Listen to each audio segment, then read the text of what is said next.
Hey everybody, it's Xavier Ortega, and yes, I am back, and I finally have time to make videos again. So, I just, well, to specify for that, it might be for a short time until the next school semester starts. And then we're back to square one. By the way, I just got done watching TLC, and what a very good slash bad pay-per-view considering what your your whole stance is on it. Let's take it from the top. Okay, so first, we start off with the SmackDown. No, wait. First, we start off with the Mixed Match Challenge Season 2 Finals. R-Truth and Carmella versus Jinder Mahal and Alicia Fox. This match is, as you would expect it to be. I mean, the Mixed Match Challenge matches aren't really that long. Well, everybody's favorites, R-Truth and Cesaro, R-Truth and Carmella, came out as the winners. And they get the number 30 spots in the Royal Rumbles. But for the vacation, R-Truth said WWE headquarters in Stamford, Connecticut. Oh, Truth. I don't know whether to like you or to hate you. Either way, I wanted R-Truth to come out with the win. So then we move on to the SmackDown Tag Team Championship match. The Bar, the New Day, and the Usos.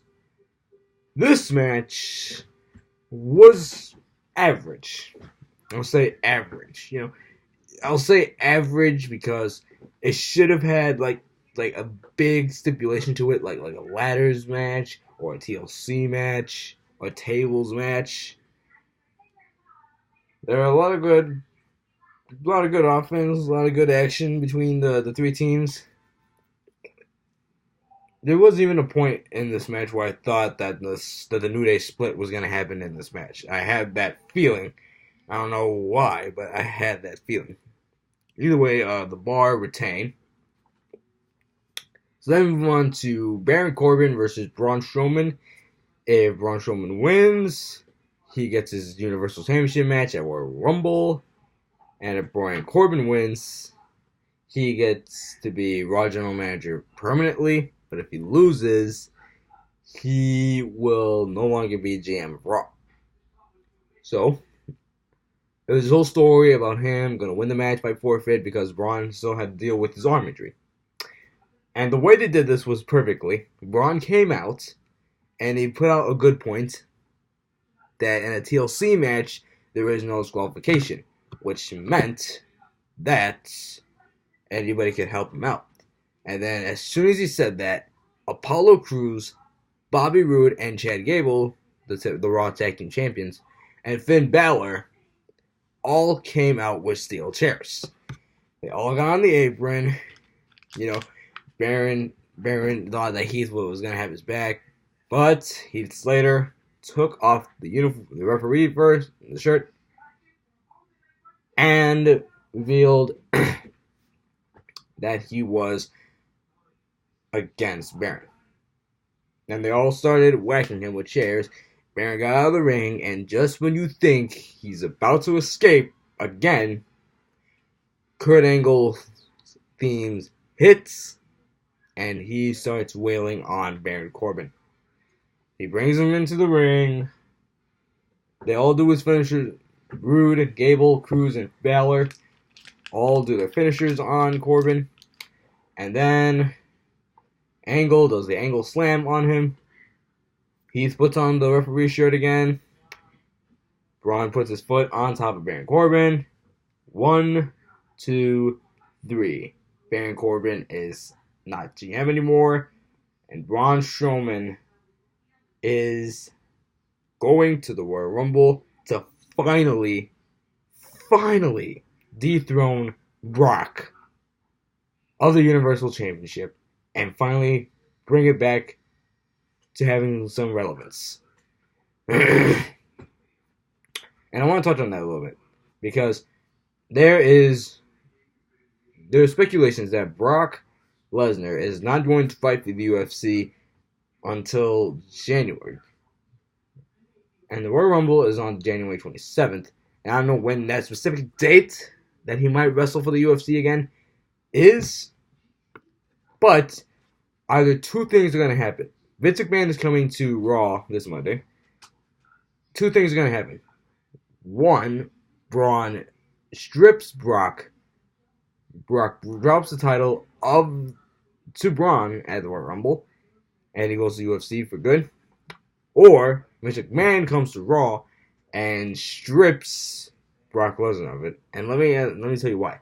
Because the last two Raws, well, not the last two, the Raw's recent ratings have been really, really low due to its biggest stars not being there, like Kevin Owens, Sami Zayn, Roman Reigns, and Braun Strowman. Yeah, some of them are dealing with illness and injuries. But a big part of that is because the Universal Championship is not on Raw, is not being seen on Raw anymore. And I'm not even going to go into what happened at Crown Jewel, because it's just going to get me into an outburst, and I do not have time for that right now. Other than that little thing, then we move on to, I just saw the preview, see these matches might be out of order, correct me if I'm wrong. So then we move on to Natalya and Ruby Riott in a tables match. And this rivalry was based all over Jim the Anvil Neidhart's death. And I hate it when wrestling companies, I'm not saying just WWE, because I know there's been some companies who also did it. I hate it when wrestling companies bring up a death in the middle of a storyline. We've seen it happen with Rey Mysterio. We've seen it happen with Paige and Charlotte. It's bringing up a wrestler's family member's death during a storyline is the worst possible thing you can do. The closing moments of this were really amazing. In the middle of it, Natalya brought up a table that had Ruby Riott's cutout on it, because Ruby Riott had a cutout of Jim the Anvil Neidhart on Brock Lesnar. On the table. On a table. And she said she was going to put Natalya through it in order that her dad and her will be closer than ever, which is the most disgraceful thing that she can ever say. However, Natalya throws Ruby Riott back into the ring, and as a tribute, she wins the match with Neidhart's jacket, which I think was really touching.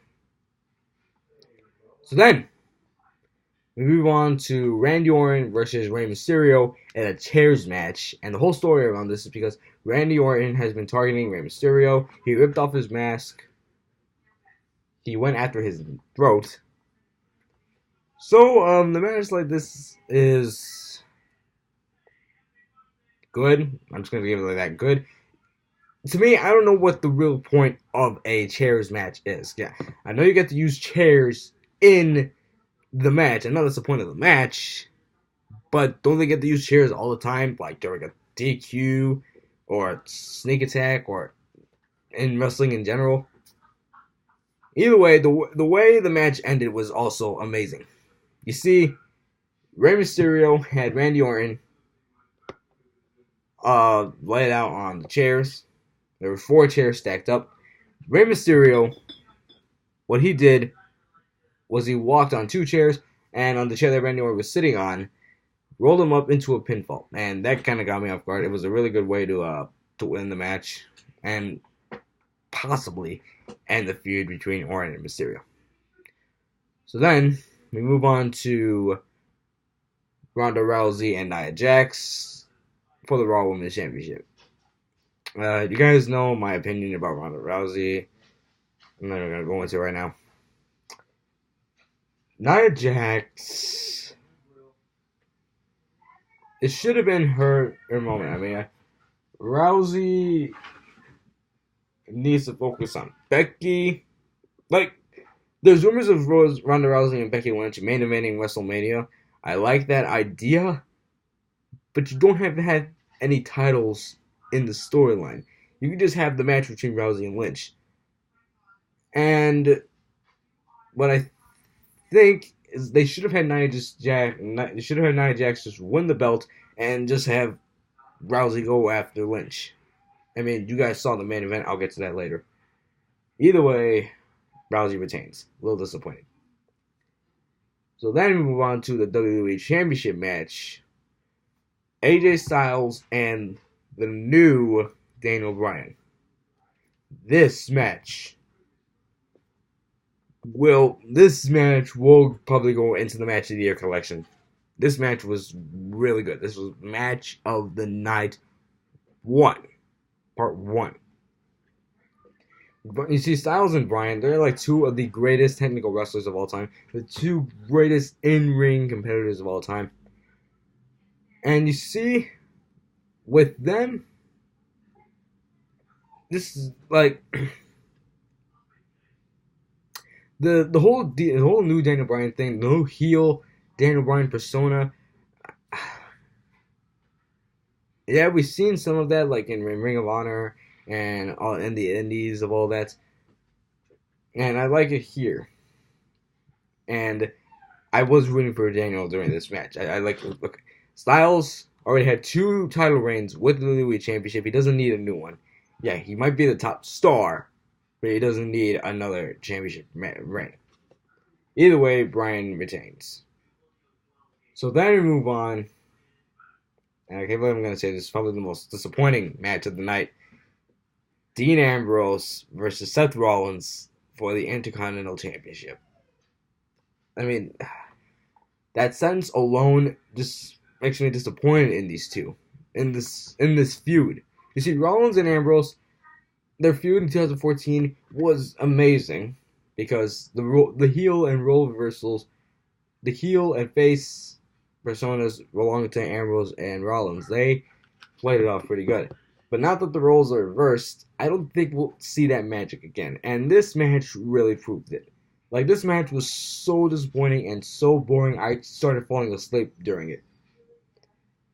But Seth started cussing, and what was an amazing ending, Seth grabbed Dean and he said, like, this is for you, this is for all of us, this is for Roman Reigns, you son of a... I don't know what he said. He said, either piece of crap or son of a beep. Either way, Seth goes for the curb stomp. Dean deflects it and nails the Dirty Deeds. And he is, once again, the Intercontinental Champion. I said once again because he's I want to say 3-time? Yeah, he's a 3-time Intercontinental Champion now. And then we move on to the main event and probably match of the night, part 2. Asuka, Becky Lynch, and Charlotte for the SmackDown Women's Championship in a TLC match. All 3 women looked amazing in this match. There were so many brutal shots of the chair, at a kendo stick, and the ladders, and the tables. I mean, Asuka, Becky, and Charlotte really gave it all during this match. So, in the ending, Asuka gets knocked down on the ladder. Becky and Charlotte are on the ladders. And who, of all people, tries to ruin this match for us? Ronda Rousey. I'm not mad that Becky and Charlotte were not involved in the ending. I'm mad that this wasn't her fight. Yeah, I know she got attacked by Charlotte and Becky in recent months, but this wasn't her. This wasn't none of her business. Like, it was a good match, but she didn't need to interject herself. Either way, after everything she's been put through, having her first pinfall go to Carmella, pairing up with Naomi because they don't have any good storylines for her, Asuka finally wins the SmackDown Women's Championship and totally desecrates all of that bad booking that is happening to her this year. At the beginning of the year, she won the first ever Women's Royal Rumble, and at the end of the year, she's the new SmackDown Women's Champion. But is a good way to close out this pay-per-view. Anyway, everybody, that was my TLC recap. Let me know what you guys thought of the event. Would you click the bell, put a like on the video, share whatever you want, and click the subscribe button. I will see you all in the next video.